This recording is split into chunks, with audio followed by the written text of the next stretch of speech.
नमस्कार विद्यार्थी मित्रांनो, आपल्याला गेटमध्ये किंवा नेटमध्ये मॅथमॅटिकल फिजिक्सवर खूप महत्त्वाचे प्रश्न असतात. जवळपास मिनिमम 4 ते 5 प्रश्न हे या पार्टमध्ये असतातच. त्यामुळे मॅथमॅटिकल फिजिक्स हा आपला खूप चांगला पाहिजे. तर आजच्या व्हिडिओमध्ये आपण दोन बघणार आहे प्रॉब्लेम सॉल्व्ह करणार आहे गेट 2023 मध्ये. त्यातला हा जो पहिला आहे हा एनालिटिक फंक्शनवरचा प्रॉब्लेम आहे. तर एनालिटिक फंक्शनवरचा प्रॉब्लेम सुद्धा हा फिक्स पडतोच मोस्ट ऑफ द टाइम किंवा कॉची रिमान कंडिशनवरचा. तर त्यामुळे हा पार्ट एक व्यवस्थित करा. सो ह्यामध्ये बघा काय दिलंय, u दिलेला आहे आणि v दिलेला आहे.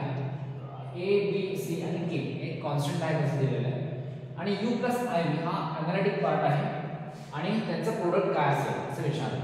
सो आपल्याला माहिती आहे की कॉची रिमान कंडिशन आपल्याला वापरावं लागतं जर फंक्शन एनालिटिक असेल तर. सो याच्यामध्ये काय कंडिशन असतं, u चा derivative with respect to x is equal to v चा derivative with respect to y. That is del by u by del x is equal to del by v by del y आणि del by u by del y is equal to minus del by v by del x. अशा दोन condition आपल्याला आहेत Cartesian coordinate system मध्ये.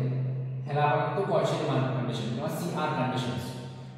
तर त्याचा use आपल्याला इथे करायचा आहे. म्हणजे आपल्याला हे चार डेरिव्हेटिव्ह घ्यायचे u आणि v चे.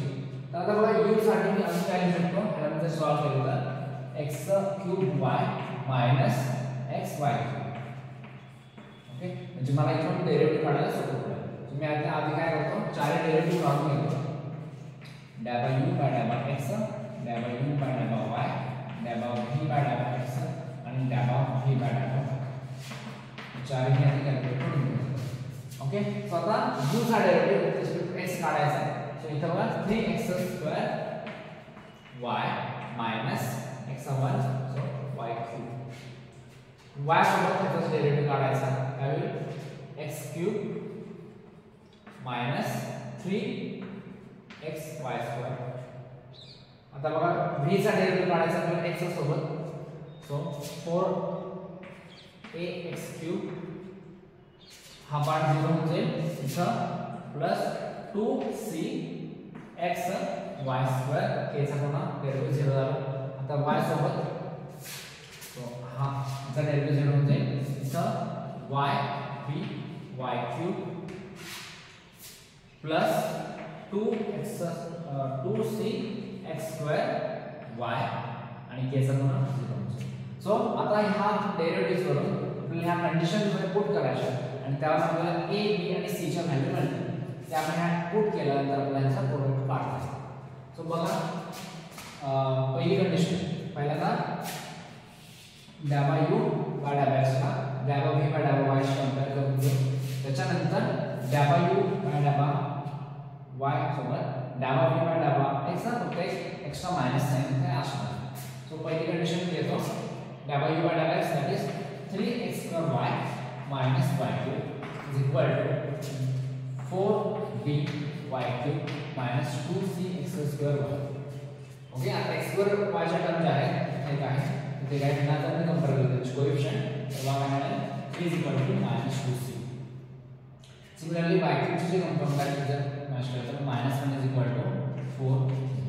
सो याच्यावर आपल्याला काय मिळणार आहे, याला जर रिअरेंज केलं तर c is equal to -3/2.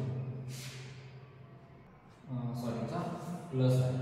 ठीक आहे, सो हा प्लस असेल मायनस प्लस असेल. सो आणि याच्यावर काय मिळेल b is equal to -1/4. Okay, so आता दुसरी कंडिशन आपण वापरूया की याच्यामध्ये आपल्याला काय करायचं आहे, ह्याचा बरोबर ह्याचा निगेटिव्ह पार्ट इंटिग्रेट करायचा आहे. So x³ minus 3xy² is equal to -4ax³ minus 2cxy². So आता xy² च्या टर्म ज्या आहेत त्या जर आपण इक्वल केला तर पुन्हा तुम्हाला हेच इक्वेशन मिळणार आहे. c ची व्हॅल्यू पुन्हा तुम्हाला सेम मिळणार आहे. आपल्याला काय करायचं, a ची व्हॅल्यू फाइंड करायची. x³ चे कंपोनंट जर आपण इक्वेट केले तर 1 is equal to -4a आणि ह्याच्यावर तुम्हाला मिळेल a is equal to -1/4. So आता a ची व्हॅल्यू मिळाली, b आणि c ची व्हॅल्यू मिळाली. ह्या व्हॅल्यू जर आपण पुट केला तर आपल्याला a * b * c ची व्हॅल्यू मिळेल 3/32. या प्रश्नामध्ये बघा हा MSQ आहे म्हणजे मल्टिपल सिलेक्ट क्वेश्चन. ह्याच्यामध्ये एकापेक्षा जास्त आन्सर्स बरोबर असू शकतं. त्यामुळे आपल्याला प्रत्येक ऑप्शन चेक करणं गरजेचं आहे. आपल्याला काय दिलं बघा, 4 पेअर्स दिल्या आहेत फंक्शन्सच्या आणि त्यातले लिनिअरली इंडिपेंडेंट कोणते पेअर्स आहेत हे सांगायचं. एकापेक्षा जास्त आन्सर्स बरोबर असू शकतात. तर ह्यात आपण काय करतो, तो फंक्शन्सचा रॉन्स्कियन काढतो. रॉन्स्कियन म्हणजे काय,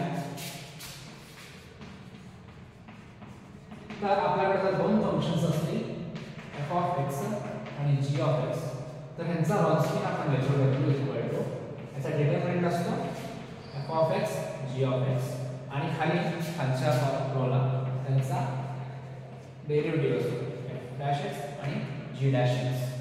सो हे आपण जर डिटरमिनंट हा जर 0 आला तर ते काय असणार, डिपेंडंट असतात आणि हे जर 0 नाही आले तर ते इंडिपेंडंट असतात. सो आपल्याला चेक करायचं आहे जे 0 नाही आहे, जे 0 नाही आहे त्यांचा डिटरमिनंट ते आपले करेक्ट ऑप्शन्स असणार. सो आता बघा पहिल्याच आपण सॉल्व करूया. So e raised to ix e raised to minus ix यांचे derivative i e raised to ix minus i e raised to ix. So आता यांचा डिटरमिनंट मी जेव्हा काढणार आहे, so e raised to ix into minus i e raised to ix minus i. Okay, so e raised to ix आणि e raised to minus ix cancel होतील आणि काय राहील बघा मायनस i. इथं बघा पुन्हा मायनस मध्ये असतो, यांच्यात बघा i राहील आणि हा पण पार्ट जाईल. So this is i, so this is minus 2i.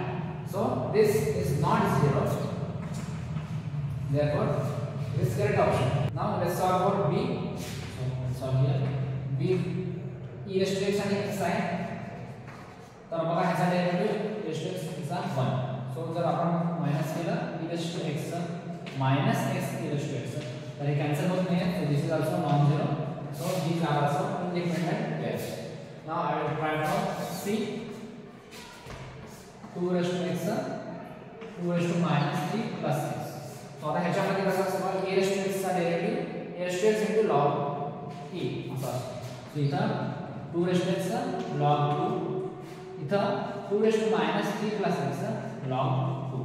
कारण का बघा 2 raised to minus 3 हा कॉन्स्टंट आहे, तर हा इथं येणार नाही आणि हा 2 raised to minus 3 plus x हा आपण कसे लिहू शकतो, 2 raised to minus 3 into 2 raised to x. तो हा कॉन्स्टंट आहे, हा बाहेर येणार आहे आणि पुन्हा ह्या 2 raised to x सोबत येणार आहे. सो ह्याला काय केलं आणि log 2 येणार. हा जेव्हा आपण सॉल्व करतोय बघा 2 raised to x 2 raised to minus 3 plus x. आता ह्याच्यात x आणि x चा बेरीज 2x होईल, कारण पॉवरची आपण ऍडिशन करतो, बेस सेम असेल तर 2 raised to x 2x minus 3 तसंच log 2. इकडे पण बघा काय होते 2 raised to x plus i 2x minus 3 log 2. So हे एकमेकांना कॅन्सल होऊन इथं डिटरमिनंट 0 येतं. So this is not correct. Okay, so हे आपला ऑप्शन नाही आहे. Similarly we can check for d. So d साठी मी चेक करतो आता e raised to ix आणि sin x यांचे डेरिव्हेटिव्ह करून काढले i e raised to ix आणि cos x. सो इथं जसं आपल्याला लक्षात येतं की sin काय cos काय त्यांचा जर प्रोडक्ट घेतला तर तो कॅन्सल होणारच नाहीये. So this is also known zero and therefore this is correct option. याच्यामध्ये a b आणि d हे तीन करेक्ट ऑप्शन्स आहेत. सो अशा प्रकारे अभ्यास करत राहा, पीवायक्यू सॉल्व करत राहा. 2024 मध्ये पण जो एनालिटिक फंक्शनचा आपण सॉल्व केला तो होण्याची शक्यता आहे त्याच्यात रिलेटेड. लाईक शेअर आणि सबस्क्राईब करा. Thank you for watching.